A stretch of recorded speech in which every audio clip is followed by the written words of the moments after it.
शिवसेना राष्ट्रवादी आमदार अपात्रता प्रकरणी आता सप्टेंबरमध्ये सुनावणीची शक्यता। अजित पवार यांच्या राष्ट्रवादीला कागदपत्र सादर करण्यासाठी 3 आठवड्यांचा वेळ। मराठा आंदोलक रमेश केरे पाटलांसह शिष्टमंडळाची फडणवीसांशी चर्चा, आरक्षणावर भूमिका स्पष्ट करण्याची मागणी।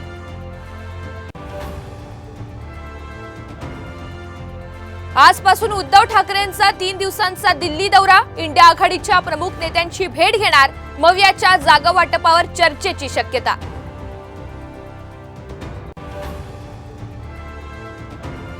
पंढरपुरात भीमा नदी इशारा पातळीवर, आणखी विसर्ग वाढण्याची शक्यता, 450 नागरिकांचं स्थलांतर।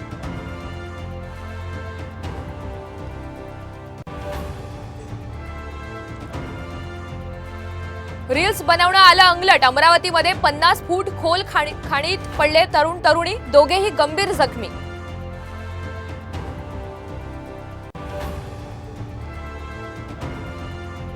भाड्याच्या घरांची प्रतीक्षा संपणार, मुंबईतल्या 2030 घरांसाठी 8 ऑगस्टला जाहिरात, तर 13 सप्टेंबरला सोडत, सूत्रांची माहिती।